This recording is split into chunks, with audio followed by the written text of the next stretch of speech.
بسم اللہ الرحمن الرحیم۔ احباب محبت، بہت سارے احباب یہ اکثر سوال کرتے ہیں کہ کتنی تعداد میں درود پاک پڑھا جائے، تو میں اور آپ تو اس کی تعداد کا اندازہ لگا ہی نہیں سکتے، جتنا بھی خلوص ہو۔ ہاں یہ ضرور ہے کہ بزرگان دین نے جو 313 کا عدد فرمایا ہے، یقیناً اس میں حکمت موجود ہے کہ 313 مرتبہ جو درود پاک پڑھے گا، یہ اس سے تھوڑا زیادہ پڑھے گا تو وہ کثرت میں شمار ہوگا۔ وہ 313 وہ ہے جو بدر کے مجاہدین ہیں، اس عدد کے حساب سے وہ 313 کا عدد فرمایا گیا ہے کہ جو بندہ 313 مرتبہ، کیونکہ ہم اہل نسبت ہیں اور نسبت کو ماننے والے ہیں، ہمارا اس بات پر یقین ہے، ایمان ہے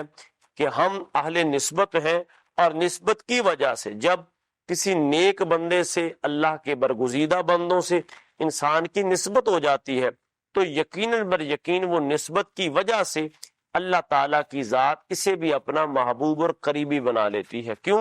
کہ قریبی کا قریبی بھی قریبی ہوتا ہے۔ جب وہ اللہ کا بندہ اللہ کے قریبی ہوتا ہے تو انسان جب اللہ والے کے قریبی ہوتا ہے تو اس قربت کی وجہ سے اللہ تعالیٰ اس بندے کو بھی اپنا قرب عطا فرما دیتا ہے، کیونکہ قرب جو ہوتا ہے یہ جانبین سے ہوتا ہے، دونوں طرف سے ہوتا ہے۔ سو اہل نسبت کے ساتھ، اہل حق کے ساتھ، وہ لوگ جن کے پاس بیٹھنے سے نبی کریم علیہ الصلوۃ والسلام کی محبت دل میں پیدا ہو، حضور کی آل کی محبت پیدا ہو، سرکار کے صحابہ کی محبت پیدا ہو، اہل بیت طہار کے علاوہ حضور کی امت کے اولیاء کاملین کی محبت پیدا ہو، ان کے پاس بیٹھنے سے یہ نسبت حاصل ہوتی ہے کہ انسان کا دل پورے ذوق و شوق کے ساتھ سرکار کی ذات پہ درود و سلام پڑھنے پہ لگ جاتا ہے۔ اور جب انسان 313 مرتبہ درود پاک پڑھتا ہے، یہ تو ویسے ہی کثرت میں شامل ہو جاتا ہے، پھر انسان کا دل اگلے دن چاہتا ہے کہ میں اس سے تھوڑا زیادہ کروں، تھوڑا زیادہ پڑھنے کی کوشش کروں۔ اور درود پاک جو ہے یہ انسان کے لاغر اور کمزور جسم کو، بہت سارے لوگ بہت ساری خوراک استعمال کرتے ہیں، وہ بھی اپنی جگہ ٹھیک ہوگی، لیکن اگر آپ سمجھتے ہیں کہ اللہ تعالیٰ آپ کے جسم کو طاقت اور قوت دے اور ہمت دے، کس لیے؟ دین کے معاملات کو کرنے کے لیے، یا دنیاوی معاملات میں بھی انسان جو ہے وہ حشاش بشاش رہے، اس کے چہرے پر رونق رہے، اور وہ تھکا ہوا بھی ہو تو پھر بھی محسوس نہ ہو، تو فرمایا وہ درود پاک پڑھتا رہے، وہ سرکار دو عالم صلی اللہ علیہ وسلم کا نام لیتا رہے، وہ حضور کی ذات پہ درود و سلام کی کثرت کرتا رہے۔ امتی اور غلام اور عاشق تو یہ بہانہ تلاش کرتا ہے کہ کیوں نہ ہو کسی بہانے سے حضور کا نام لیا جائے، جیسے ہی سرکار کا نام لیا جائے گا تو وہ حضور کا نام میں نامی اس میں گرامی اتنا خوبصورت اور اعلیٰ ہے۔ آپ یہ کائنات والوں کو اس بات کی لذت لینی چاہیے کہ جن کے نام لینے سے دو جدا ہونٹ بھی آپس میں مل جاتے ہیں، کیا ان کے نام اور ان کی ذات پہ درود و سلام پڑھنے سے یہ کائنات کے بکھرے ہوئے لوگ، یہ کائنات میں فتنہ اور فساد، یہ ایک دوسرے کے دستوں گریباں ہونے والے، ایک دوسرے کو مارنے والے، ایک دوسروں پر مقدمات چلانے والے، اگر یہ رسول اللہ کا نام لینے سے دو جدا ہونٹ بھی مل سکتے ہیں تو پھر حضور کی ذات پہ درود و سلام پڑھنے سے یہ پراگندہ بال اور پراگندہ حال لوگ جو ہے بکھرے ہوئے، یہ کیوں نہیں ایک مالا کی شکل اختیار کر سکتے؟ ایک نظام خوبصورت قائم ہو سکتا، ایک نظام خوبصورت اسی وقت قائم ہو سکتا ہے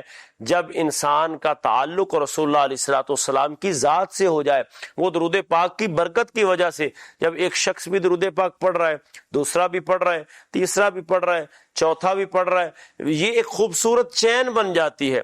ان کی ایک نسبت قائم ہو جاتی ہے کہ بھئی میرا فلاں سے رشتہ، فلاں سے تعلق نہ رشتہ داری کی وجہ سے ہے، نہ خونی کوئی رشتہ ہے، نہ کاروباری ہے، میرا رشتہ اس کی وجہ اس کے ساتھ اس لیے ہے کہ میں بھی سرکار کی ذات پہ درود پڑھتا ہوں، وہ بھی حضور کی ذات پہ درود پڑھتا ہے، وہ فلاں بھی حضور کی ذات پہ درود پڑھتا ہے، وہ فلاں بھی اتنی کثرت کرتا ہے۔ یہ ایک خوبصورت ریلیشن ہوتا ہے، اور میں یہ سمجھتا ہوں کہ دنیا کی ساری دوستیاں، دنیا کی ساری رشتہ داریاں وہ ایک طرف ہوں، اور سرکار کی ذات پہ درود و سلام جو انسان پڑھتا ہے اس کی وجہ سے جو محبت آپس میں پیدا ہوتی ہے، وہ محبت یقین مانیے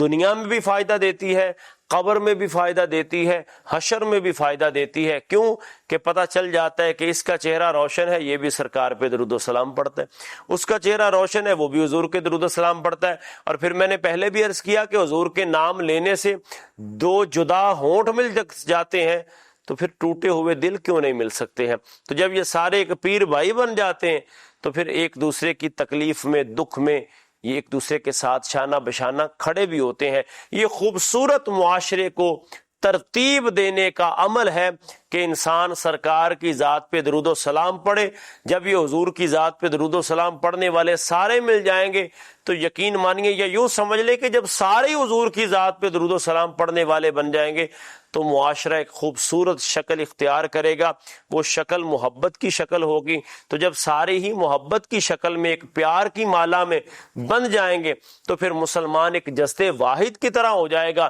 پھر کسی ایک کو تکلیف ہوگی تو روئے زمین کا ہر مسلمان بے قرار ہو جائے گا۔ کیوں کہ ان کی آپس میں محبت اللہ اور اس کے رسول صلی اللہ تعالی وسلم کی رضا کے لیے تھی۔